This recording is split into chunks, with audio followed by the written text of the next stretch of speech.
बिस्मिल्लाहिर्रहमानिर्रहीम। अस्सलाम वालेकुम। अब हम 6.5 टॉपिक न्यूक्लिक एसिड डिस्कस करेंगे। सबसे पहले अगेन आपकी बुक कहती है कि nucleic acids are biomolecules that are composed of units called nucleotides. अब न्यूक्लिक एसिड भी एक ही चीज़ से बने हैं जिसको उन्होंने कहा है न्यूक्लियोटाइड। अब बेसिकली न्यूक्लियोटाइड जो है वो फर्दर 3 कंपोनेंट से मिलकर बना है, जिनमें आते हैं शुगर, पेंटोज शुगर, 5 कार्बन वाली शुगर, नाइट्रोजन बेस और फॉस्फेट ग्रुप। अब ये जो शुगर है ये 2 किस्मों की है, राइबोस और डीऑक्सी राइबोस। मतलब राइबोस में ही ऑक्सीजन कम कर दिया तो डीऑक्सी राइबोस। अब ये जो राइबोस शुगर है वो जिसमें होगी न्यूक्लियोटाइड में वो बनाएगा आरएनए, और डीऑक्सी राइबोस जिस न्यूक्लियोटाइड में होगी वो बनाएगा डीएनए। और ये जो बेस है नाइट्रोजन बेस, ये भी 4 किस्मों की है। इसको आपने इस तरह से 5 किस्म की है, बल्कि नाइट्रोजन बेस 5 टाइप्स की है। और फिर आता है फॉस्फेट ग्रुप। ठीक है, ये 5 टाइप्स अभी हम फर्दर डिस्कस करेंगे इंशाल्लाह। ये है जनरल स्ट्रक्चर न्यूक्लियोटाइड का। एक आपके पास नाइट्रोजन बेस है, ठीक है, 6 कॉर्नर्स वाली ये बेस होती है। ठीक हो गया। ये 5 कॉर्नर्स वाला पेंटोस है, और ये एक फॉस्फेट ग्रुप बी ग्रुप है। ये बहुत ही नॉर्मल सा जनरल सा ही बड़ा कॉम्प्लेक्स स्ट्रक्चर है। ये बहुत ही उन्होंने एक सिंपल सा आपको बताया हुआ है। अब जो चीज़ें आपने इस डायग्राम में ज़हन में देखी हुई ये है कि ये काउंटिंग इन्होंने एम नहीं की हुई। ये एमसीक्यू में पूछा जाता है कि कार्बन नंबर 1 पे नाइट्रोजन बेस अटैच होता है, कार्बन नंबर 5 के साथ पेंटोज शुगर अटैच होती है। ठीक है, एक ये चीज़। दूसरा, नाइट्रोजन बेस में 6 कॉर्नर्स होते हैं, 2 नाइट्रोजन के मॉलिक्यूल्स हैं, ठीक है, और 2 ही डबल बॉन्ड हैं। ये चीज़ें जो हैं आपने ज़हन में रखी हैं। Number of nitrogen atom, number of double bonds, कौन से नंबर के कार्बन आइटम पर नाइट्रोजन बेस अटैच है, कौन से नंबर के कार्बन आइटम पे फॉस्फेट ग्रुप अटैच है। नेक्स्ट अब आपकी बुक कहती है कि there are 2 types of nucleic acids, deoxyribonucleic acid and ribonucleic acid. सबसे पहले हम डिस्कस करते हैं डीएनए को। DNA is made up of deoxyribonucleotides. ठीक है, इन दिस, ये एक इम्पॉर्टेंट एमसीक्यू है। इन दिस न्यूक्लियोटाइड जो पेंटोज शुगर होती है उस वो है डीऑक्सीराइबोस, उसमें राइबोस से एक ऑक्सीजन कम है। और जो नाइट्रोजन बेसिस हैं वो ये वाली 4, एडेनिन, थायमिन, साइटोसिन, गुआनिन पाई जाती हैं। अब अगर हम नाइट्रोजन बेसिस की बात करें, यहाँ सेपरेट नाइट्रोजन बेसिस जो हैं वो 5 किस्म के हैं, एडेनिन, थायमिन, गुआनिन, साइटोसिन और यूरेसिल। ये ठीक है। अब होता क्या है कि ए पी एट जी सी, ये आपको याद रखना है, एट जी सी, ये जो 4 हैं ये पाई जाती हैं डीएनए में। और जो ओ जी सी, ए यू जी सी, ये पाई जाती हैं आर एन ए में। और जो दूसरी चीज़ आपने ध्यान में रखनी है तो ये है कि ए और टी के दरमियान जो है वो आपको डबल बॉन्ड मिलता है, और जो जी और सी के दरमियान में है वो आपको ट्रिपल बॉन्ड मिलता है, 3 बॉन्ड मिलते हैं। इसी तरह से ए और यू के दरमियान में आपको डबल बॉन्ड मिलता है, और जी और सी के दरमियान में आपको ट्रिपल बॉन्ड मिलता है। ये चीज़ आपने ध्यान में रखनी है। देन आपकी बुक कहती है कि ये 4 नट, इसमें एडेनिन, थायमिन, साइटोसिन, गुआनिन, ये 4 नाइट्रोजन बेसिस हैं। अब 1953 में यूएस बायोलॉजिस्ट थे जेम्स वॉटसन, और ब्रिटिश था यूएस और ब्रिटिश ने मिलकर, यूएस का था जेम्स वॉटसन, ब्रिटिश का था फ्रांसिस क्रिक। इसको अब वॉटसन क्रिक मॉडल भी कहते हैं, वॉटसन क्रिक मॉडल। ठीक है, ये आपने ज़रूर रखना है। इन दोनों के नाम के मॉडल का नाम था Watson Crick model. Propose a double helix model of DNA. उन्होंने कहा था कि डीएनए ऐसे होता है, डबल हेलिक्स होता है। मतलब ये कि इस तरह से आपस में होता है, डबल हेलिक्स होता है। आरएनए है वो सिंगल हेलिक्स होता है। ये आगे आरएनए का टॉपिक पढ़ने आपके पास ध्यान में रखते हैं। डीएनए डबल हेलिक्स होता है। ओके, अब इस मॉडल में कहा क्या था उन्होंने, DNA is double helix model made up of 2 strands of nucleotides. वो strands are called around nucleotides. अब जो ये स्ट्रैंड है ना, ये न्यूक्लियोटाइड्स है, ये भी न्यूक्लियोटाइड है, ये भी nucleotide nitrogen both strands are called around each other. The nitrogen bases of one strand make hydrogen bonds with the nitrogen bases of opposite strand. ठीक है, इसके पास यह कह रहा है कि यहाँ पे पेंटोस शुगर है, ठीक है, यहाँ पर भी पेंटोस शुगर है, यहाँ पर फॉस्फेट ग्रुप है, यहाँ पर फॉस्फेट ग्रुप है। इधर जो नाइट्रोजन वाला जो सॉरी जो यहाँ पर नाइट्रोजन बेसिस है ना, ए और इधर की ए और इधर की पी डबल बॉन्ड बनाएंगे, फिर रैंडमली जा रहे हैं नीचे लेट से, मतलब ये सारी आपस की चेन है, ऐसे इधर इधर बना रही है। फिर एक और डीऑक्सीराइबोज हो गया, इधर उसका फॉस्फेट ग्रुप आ गया, इधर इसके जी का, इधर सी का, इधर मल्टीपल बॉन्ड बनाया। ये डबल हेलिक्स इस तरह से हाइड्रोजन बॉन्ड से आपस के दरमियान में जुड़ा होता है थ्रू आउट डबल हेलिक्स के थ्रू। ठीक है, अब यही चीज़ आज नीचे इसमें फिगर में दिखाई है, ये डबल हेलिक्स स्ट्रक्चर है और ये दरमियान में ये हाइड्रोजन बॉन्ड है। ठीक है, ये डबल हेलिक्स स्ट्रक्चर स्टैंड 1 है, ये स्टैंड 2 है। अब इसी को चीज़ को इसने अपने पोर्शन को बड़ा करके दिखाया है कि ये पेंटोस शुगर है, ये इनके जो हैं फॉस्फेट ग्रुप हैं, ये साइड पे जा रहे हैं, ये भी आपस में मिल रहे हैं। ठीक है, ये भी आपस में चेंज बना रहे हैं। ठीक है, ये पेंटोस ये इधर की जा रही है चेन, ये इधर की ये वाली जा रही है, ये सीधी जा रही है, ये उल्टी बनाई हुई है आपने, ये ध्यान में रखें, इसका कोना ऊपर है, इसका नीचे है। अब इधर का जो है आपके पास नाइट्रोजन बेस और इधर की ए और पी डबल बॉन्ड बना रहे हैं, जी और सी ट्रिपल बॉन्ड बना रहे हैं, जी और सी ट्रिपल बॉन्ड बना रहे हैं, जी ए और पी डबल बॉन्ड बना रहे हैं। उन्होंने आपको बताया भी डिफरेंशिएट कलर से हुआ कि एडेनिन कौन सा है, थायमिन कौन सा, साइटोसिन कौन सा, गुआनिन कौन सा। देन यही चीज़ जो आगे बता रहा है कि depending on nitrogen bases specific adenine जो है ऑफ वन स्ट्रैंड वो पेयर सिर्फ थायमिन के साथ ही बनाएगा और साइटोसिन जो है पेयर गुआनिन के साथ ही बनाएगा।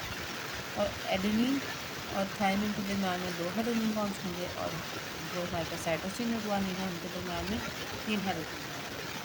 यही चीज़ें जो हमने डिस्कस की। अब फंक्शन कैसे करता है, डीएनए का फंक्शन क्या होता है, ये हमने बार बार पढ़ा हुआ है कि डीएनए कंटेन हेरिडिटरी इंफॉर्मेशन और इंफॉर्मेशन जो पेरेंट्स से ऑफस्प्रिंग से पास करते हैं। This information is in the form of sequence of nucleotides.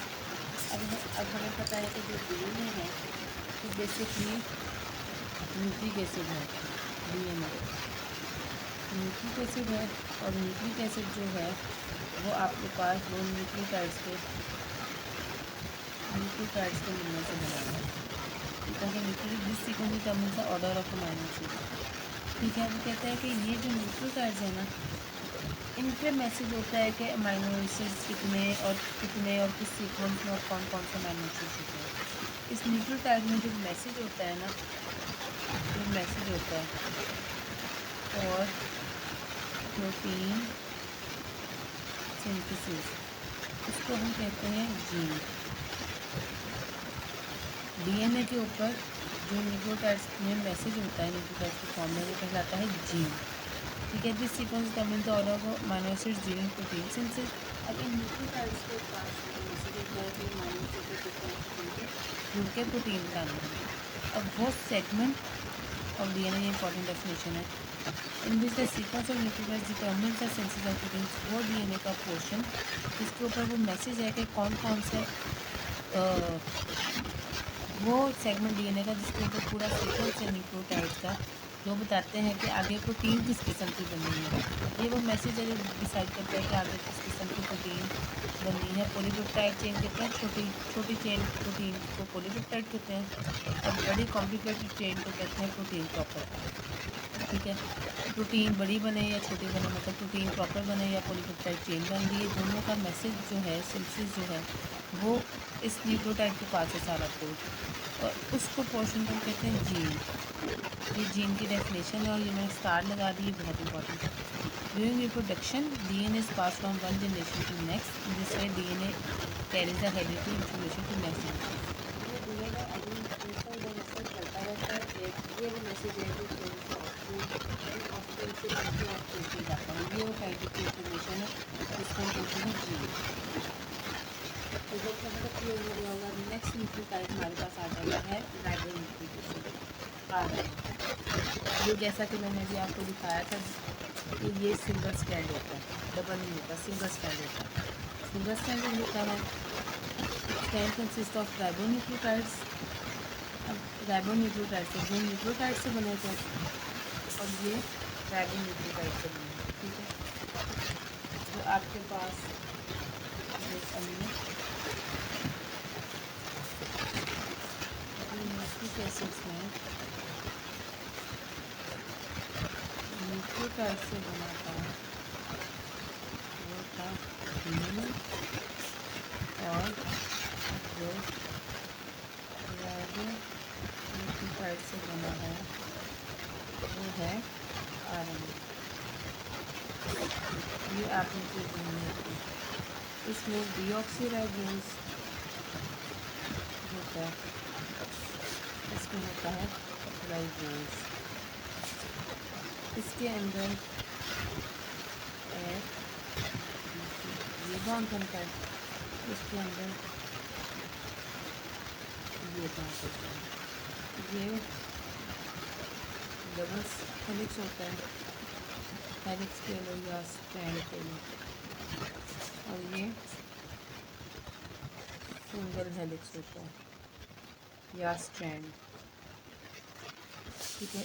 ये चीज़ आपने ध्यान में रखनी है दोनों को लेकर, ठीक है। अब जो है ये राइबोज शुगर से बना होता है instead of deoxyribose. In ribonucleotide जो नाइट्रोजनस बेसिस होती हैं वो एडेनिन, यूरासिल, साइटोसिन और गुआनिन होती हैं, ठीक है। अब 3 किस्म के जो आपके पास RNA हैं वो मौजूद होते हैं। ये आपको 6.6 में सही से क्लियर होगा। 3 हैं, एक है मैसेंजर RNA, एक है ट्रांसफ़र RNA और तीसरा है राइबोसोमल RNA। अब होता क्या है, हमने पहले भी ये चीज़ डिस्कस की है कि न्यूक्लियस के अंदर से न्यूक्लियस के अंदर होता है DNA। DNA से मैसेज जाता है RNA के पास, प्रोटीन सिंथेसिस का। ये सेल का न्यूक्लियस है और ये बाकी सेल है साइटोप्लाज्म। ये जो RNA DNA से मैसेज RNA तक गया, ये मैसेंजर RNA ने मैसेज लिया है, ठीक है। मैसेंजर RNA भागा भागा साइटोप्लाज्म के पास जाता है मैसेज लेके, और ले जाके दे देता है राइबोसोमल RNA तक, जो कि राइबोसोम के पास होते हैं, ठीक है। ये तो समझे ये राइबोसोम आ गया। इधर से ये मैसेज लेके आ गया कि ब्लूप्रिंट समझ लें कि कोई घर बनाना है तो जो ब्लूप्रिंट्स है ना वो इस मैसेंजर RNA के पास है। और इधर से जो ट्रांसफ़र RNA है ना, वो जो मैसेंजर RNA के पास ब्लूप्रिंट्स हैं और जो मकान बनाना है उस मकान के लिए जो जो चीज़ें चाहिए वो इस ब्लूप्रिंट्स में लिखी हुई हैं, वो तो चीज़ें लेके आनी है, वो लानी है ट्रांसफ़र RNA। ट्रांसफ़र RNA ने लेके आने हैं जो जो अमाइनो एसिड्स इस प्रोटीन के मैसेज को बनाने के लिए, इस प्रोटीन में जो प्रोटीन लिखी हुई है इस मैसेज में, उस प्रोटीन को बनाने के जो अमाइनो एसिड चाहिए वो ट्रांसफ़र RNA लेके आएगा। ये सारा कुछ लेके आएंगे राइबोसोमल RNA के पास, राइबोसोम्स के पास, ठीक है। अब जो ये है ना राइबोसोमल RNA राइबोसोम में, ये आप समझ लें वो फैक्ट्री है जहाँ पे प्रोटीन बन रही है। यहाँ से पूरा ब्लूप्रिंट आ गया, कोड आगे करना क्या है, यहाँ पे सारा हमारे पास जो है रॉ मटेरियल आ गया, अमाइनो एसिड्स आ गया। मैसेंजर RNA मैसेज लेके आया, बनाना क्या, ट्रांसफ़र RNA सारा हमें रॉ मटेरियल इकट्ठा करके दिया, ट्रांसफ़र किया सारा रॉ मटेरियल राइबोसोमल RNA तक। ये है वो फैक्ट्री जहाँ पे प्रोटीन सिंथेसाइज होगी, प्रोटीन सिंथेसिस की फैक्ट्री राइबोसोमल RNA। अब अगर आप इसको रीड करेंगे, ये चीज़ ध्यान में रखें तो आपको बड़ा अच्छा समझ आएगा कि messenger RNA carries genetic information from DNA to ribosome during protein synthesis. Messenger RNA ने क्या किया, मैसेज को DNA से राइबोसोम के अंदर लेके आया, ठीक हो गया। Transfer RNA transfer specific amino acids to the ribosome ensuring correct sequence during protein synthesis. इसके 2 काम है, एक तो इसने ट्रांसफ़र करना है सारा रॉ मटेरियल, सारा अमाइनो एसिड जो कि प्रोटीन सिंथेसिस के लिए हमें चाहिए, राइबोसोम तक लेके आना है, ठीक है। दूसरा इसका काम है कि इसने ये भी खड़े होकर देखना है कि जो मैं अमाइनो एसिड लेके आया हूँ, जो मैं रॉ मटेरियल लेके आया हूँ, आया वो सही काम के लिए इस्तेमाल हो रहा है कि कोई हेरा फेरी हो रही है। जो आपके लिए प्रूफ चेकिंग होती है, क्रॉस चेकिंग होती है, वो भी इसका काम है। इसके दो काम है, ट्रांसफर्स माइनोसिस टू द राइबोसोम और इंश्योर करना, प्रूफ चेकिंग करना the correct sequence during protein synthesis के जो रॉ मटेरियल है वो इधर उधर तो नहीं हो रहा, प्रोटीन सीक्वेंस आगे पीछे तो नहीं हो रहा, सही चल रहा है या नहीं। जो आरएनए है ना, ये राइबोसोम्स के ऊपर अटैच होते हैं। Ribosomal RNA constitute structural function components of ribosomes. अब ये जो उसने बात की है ना, structural functional components of ribosomes, ये राइबोसोम्स के अंदर एक आपके लिए मशीन लगी हुई है। एक मिल के अंदर जैसे मशीन लगी होती है कपड़ा बनाने की, वैसे ही राइबोसोम्स के अंदर समझे प्रोटीन बनाने की जो मशीन लगी हुई है, वो मशीन राइबोसोमल आरएनए की है, आरआरएनए की है।